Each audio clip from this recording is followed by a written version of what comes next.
最近中国人真的是闷死了，想说，有免签的国家可以去，就两个选择，一个叫柬埔寨，一个叫俄罗斯。柬埔寨谁要去啊？我去了我就可能要进到诈骗园区去了。好，俄罗斯可以吧？不太可以。最近中国微博热搜前几名都在霸榜。我去俄罗斯，俄罗斯把我当肥羊一样宰掉了。很多中国人啊想说，哎呀，免签那很不错嘛，去俄罗斯玩玩看啊。现在日本也不能去啊，东南亚去腻了，每次都去那些地方。结果一到俄罗斯之后，发现自己变成是杀猪盘。本来以为自己来观光的，结果发现自己是来扶贫的啊，来救这些穷人的。为什么？他说来。第一个我才刚到俄罗斯而已啊，就下了这个机场之后呢，签证的确没出什么问题，结果一出去反而是自己的手机出问题了。你知道出什么问题吗？他说出了之后呢，漫游包显示激活性格号呢的位置呢，却始终令人心慌的圆圈。他就讲你的手机是不是会有4G、对5G 啊？如果都没有，它会变什么呢？爱的魔力转圈圈啊！他手机这样一直转，去俄罗斯就是这样，没有讯号，没有讯号怎么办呢？只好斥资我们讲巨资去上了黑车，因为你只能路边拦嘛。那你路边拦之后，你就随便人家杀猪啊，就杀完猪之后呢，他就发现说完蛋倒大霉，原来我24小时之内都不会有讯号，因为呢这是俄罗斯新的潜规则，也就是为了安全屏蔽，所以变成这个状况之下呢，它完全科技没有办法用途嘛，因为中国人最喜欢支付宝，喜欢用一些什么电子支付，结果呢最后呢它定位飘忽不定。你知道他人后来去哪里吗？去到了红场，就他打开他的手机好不容易呢有 GPS， 对不对？就你知道他 GPS 在哪里吗？在机场。对，他人到了红场，就是讯号在机场。哇，太扯了吧！就是这个男子，来，各位，来，我们没有骗你你仔细看这是这个长得蛮俊的这个中国小哥。那我到了红场他没讯号啊，手机那怎么网络变成在机场了？24小时之内都是没有网络的，只能连 WiFi。但是呢，这时候你看赵尔，你仔细看他的脸。他也笑得出来，对我看他讲，这时候他还玩得很开心不亦乐乎。到这时候呢，他已经渐渐的表情逐渐母汤了。你知道为什么吗？他手机是不是还是没讯号？对。就他上了车之后呢，他发现说叫这个司机要来给我们讲跳表。跳表之后，他发现说不对，他说司机6分钟是吧？6分钟啊，那因为他也没办法翻译，他说6 minutes 6分钟啊，那个司机说对啊，就跟他讲对，就后来发现9分钟、10分钟、11分钟、12分钟一直跳，然后卢布已经跳到4000。5000、6000，就在台币1000多块了。司机开始绕路了，对，然后他也认不得路，因为他没有导航啊，他也不能翻译，跟他讲说停下来啊，然后他就想说我的钱包任人宰割，然后到后面呢，他完全笑不出来了。所以你知道吗？他就说什么 Visa 跟 Mastercard 全部都没有废料。但我跟你讲，更可怕的是什么呢？他去到那种酒店，但你也知道嘛，俄罗斯它是没有5星级酒店。你知道为什么没有吗？外资都制裁他，对，所以的国际大厂牌，你想到什么万豪酒店什么，全部都撤出。他说那种超级烂的3星级酒店，中国说3星级，意思就是说没有星，2000起跳，这人民币2000起跳，所以将近快要1万块。对，然后呢，加上我们讲的里面国内航班要1500块，所以他说根本不是穷游嘛，是扶贫。但是你说宇轩，你只抓一个个案我不相信。来，在地讲的你总信了吧？看到这个女生清清白白的，她是谁？她是留学生，来自中国的她说，你如果要来到俄罗斯这边你得要准备皮包都要准备5000多布，一定要现金，一定要现金，一定要现金。他说为什么呢？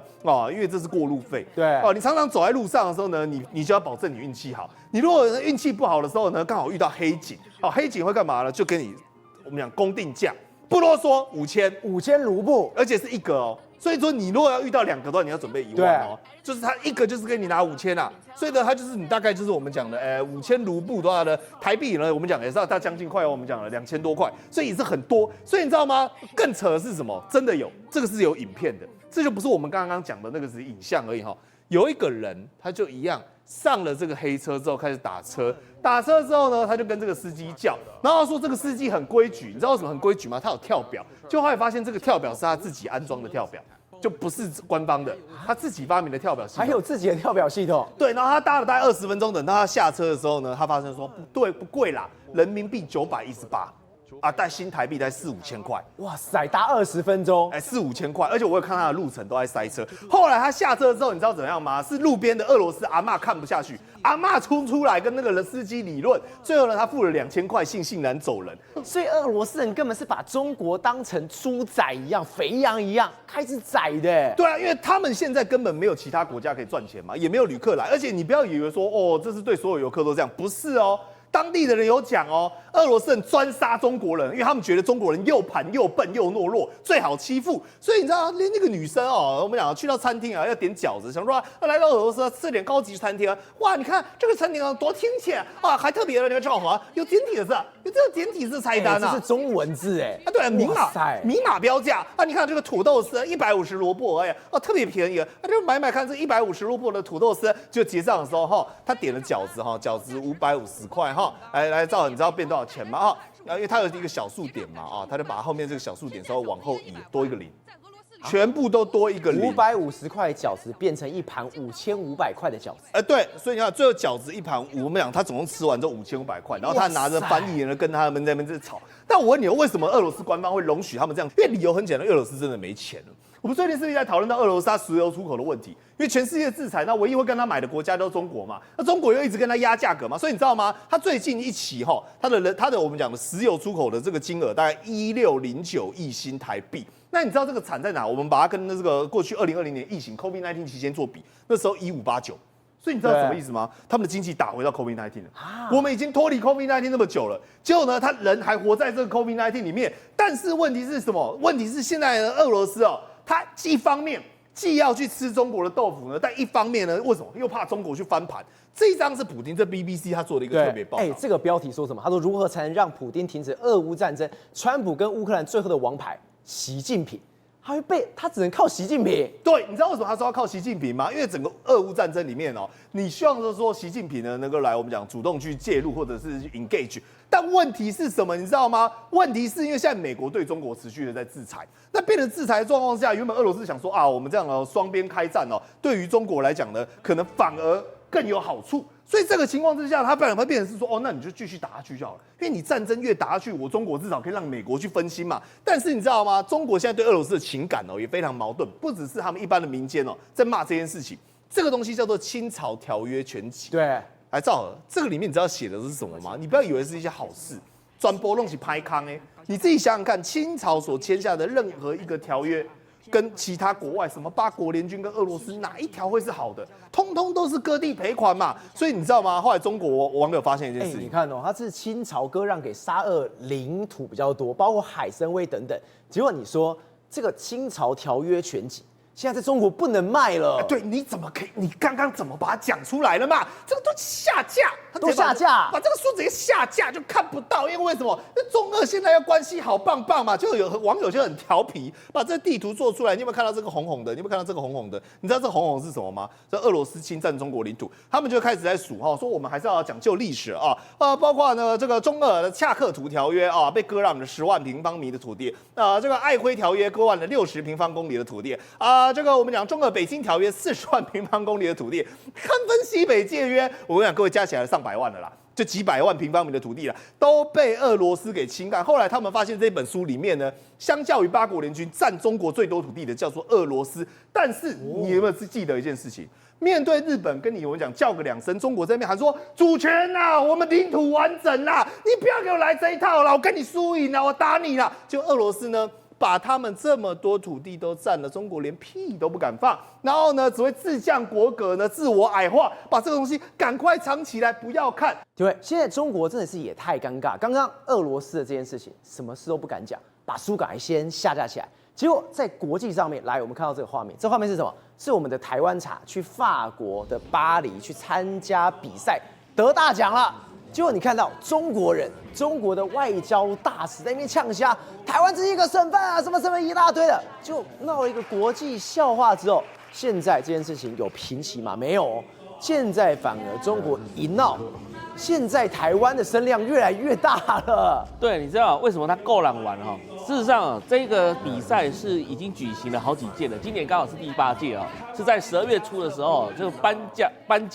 那颁什么奖呢？就是说，在我们参加的这个得奖奖项当中，有10多个厂商其实有得到金牌的这样的一个奖项那另外有特别奖，刚好上台的一个梨山的一个制造茶叶的这个厂的这个老板呢，他就上台领奖的时候也秀出一些国旗，结果底下的这个中国大使馆的官员气炸了，叫嚣。他说：“这个不是一个国家它是台湾，是一个中国的一个省，而且这样一直叫结果呢，够狼玩。”周边的10几个国家全部跳出来说，啊，你不喜欢你可以出去啊，对你不要来这里啊，哦，然后这样子的情况之下，主办单位哦。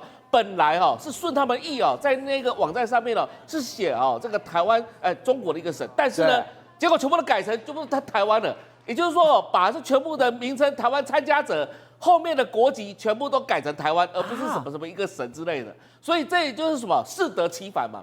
所以我们看到刚刚宇轩报告的这些为什么要把那个清朝的那些所谓的条约集把它下架？对。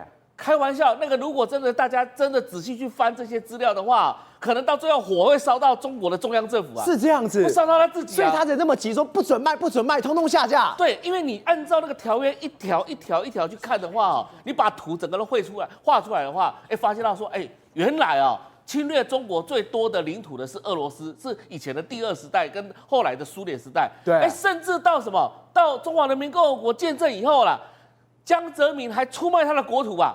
你知道吗？因为如果把过往的这些历史文件调出来翻一翻结果呢，一直到了这个当时的这个中华民国政府的时候，在1941年到1945年左右呢，当时还说什么海参崴江东64屯这些地方都还是属于中国的结果呢，没想到你中华人民共和国到了1980年代、90年代之后，竟然就是承认说，那些地方都属于这个所谓的苏联的。就前苏联的，他就这样拱手就送出去了。为什么会发生这些？之前你知道，2018年的时候，中国有一个退役的一个军人，他曾经就是跟中国的外交部申请说，我要公开资料，我要查查看当初江泽民是怎么把江东64屯卖给俄国的。结果那些资料，外交部回应他什么？他说，这些是国家机密资料，你不能给你看。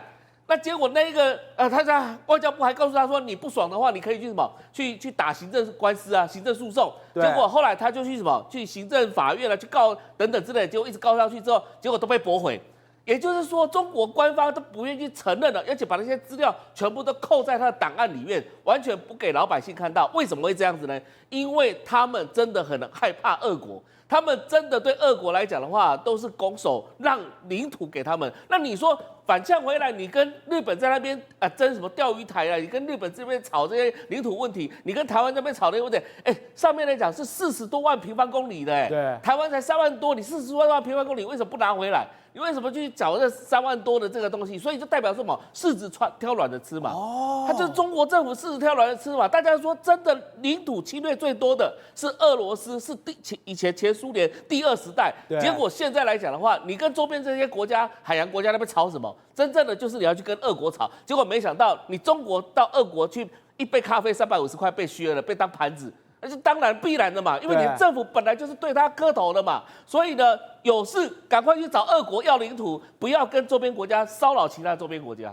志宏哥，现在中国人真的是过得这个真的太苦的生活。为什么？我们一直讲政府一直在割韭菜，割谁的韭菜？我们前面讲很多，割股民的韭菜，来割年轻人韭菜，现在还改什么？老年人，我都退休，让我好好活着很难吗？连老年人也被割韭菜了。对，没错。事实上这几年来，中国在流行一个叫做旅居养老的这个状况。什么叫旅居养老？简单来说就是说，譬如说我退休了，那我退休的话，我想要到各地方去住。OK， 我们的公司有提供你，你要住在上海也可以住在上海，你要到北京也可以到北京，你要去这个广西玩都可以。我们公司在各地都有这个所谓很好对，有饭店。那你只要到那个地方去的话，你想要住在上海，我们有上海饭店让你住这样一个状况。所以呢，这几年有很多人呢。就开始加入了这个旅居养老这个事情，结果没想到也有公司加入了这个旅居养老，卖这个旅居养老卡，就没想到现在呢大家都开始在爆雷。有一个叫上海奉贤区的这个海景大酒店这个状况，里面有非常多老人，对，老人在那个地方，他们平均是70岁。然后你问他们为什么住在这边，他们是广松苍松之家旅居服务公司的这个上海基地的会员就是说他们其实是买了他的服务，然后他们住在这个上海这个地方，然后住在上海这个地方来说，你看他们这个地方没有人服务，所以你看他们老人老了还要排队去打饭。这个饭店不是说好我老了去那边玩，一定会有人来帮我服务啊？我都70几岁、80几岁，结果你看那画面。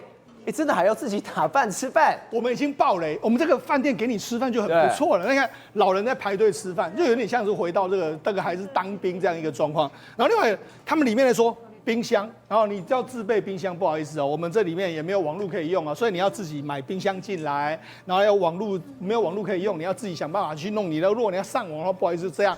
那你要旅居养老的话，照我们的想象中就是说，我睡在很好的床上嘛，对，那讲没有，不好意思哦，你们是好几个人挤一张床，2个人挤一张床，太惨了吧？我是来养老的，我怎么变成是来当兵的？而且我还花钱的呢。对，没错，而且还花大钱哦。好，那不是这样。然后这个受访者说啊，我们在这个地方已经被困了好久啦，都没有人来打扫啊，这个非常脏乱的一个状况啊。那你要想说，那你们可以去别的地方，没有，我们就被困在这个地方，因为我们要来上海旅居，全部要住到这个地方去，跟我们的想象完全不一样啊。好，赵总，你知道吗？为什么会出现这样的局面呢？因为说真的，很多人就是说，现在就中国陷入一个庞氏骗局。对，为什么会变成庞氏骗局呢？他公司这样跟你说，赵，你想要住对不对？我跟你讲，如果你办了我们的卡不来住的话，我们公司可以返还床位给你的租金。也就是说呢，你等于是买一个床位啦。如果假设你没有来的话，我1年可以把钱给你，就等于是你租金这样说。他说如果假设你买一张1年是35640块的年卡，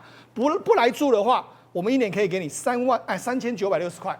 你看，你用3960块去除以35640块，11%报酬率比放在银行还来得赚。所以很多老人就说，那好啊，那我就办一张卡，反正我现在没有要住的话，我就先办卡，我1年可以领11%，以后如果我老了，我可以去住，这样。这个模式你听了会不会心动？当然会心动。好，所以你看，有些人就开始买了。那你就说，你看有一个70多岁的这个盛先生，他买了一张价值96228，然后效期是3年的这个会员卡，还有一张这个35640块1年期的会员卡，一共买了13万多。结果没想到，要给钱啊！你不是说会给钱吗？他说没有，都没有给钱。都没有给钱的时候，他就说什么？哎呀，我们汤松公司风雨飘摇，每天都在安抚客户、解决问题这样的状况，所以现在这个盛先生投入的钱没有希望收回，所以变成是说现在很多老人就开始完全非常惨。你看这个老人说我现在没有钱给你拿回来了，非常难过。他们很多人都是养老金，然后投入了之后，就没想到变成这样。有的是真的要去住，没地方可以住；有的是把它当成这个投资工具，现在被割韭菜，所以现在很惨很惨。事实上，现在中国的老年化非常非常严重。对，现在衍生出一个社会问题。对，什么社会问题？我们过去都认为说，好像感染这个 HIV 就是艾滋病毒的人，好像是年轻人为多。对，但没有，现在反而中国内部他们这个发现到说，好像这个老年人的感染这个 HIV 病毒的越来越多，因为很多老人独居，他可能这个要解决他的这个生理需求的时候没有办法，那就可能去一些地下场所，然后可能就这样子，所以导致这又是另外一个衍生的这个问题。2023年，深圳全市报告老年患艾滋病198例，有75.8%是男性，其中年纪最大是87岁。我天哪！对，所以我就说，中国现在的这个老年人的生活，你看也蛮悲苦。我们说年轻人很悲苦，老年人也很悲苦。宏观取材，厘清真相，犀利精准，深入剖析，时刻掌握关键，新闻时事不漏接。老时段，新气象，我是钟浩和，关键时刻2.0全新出击。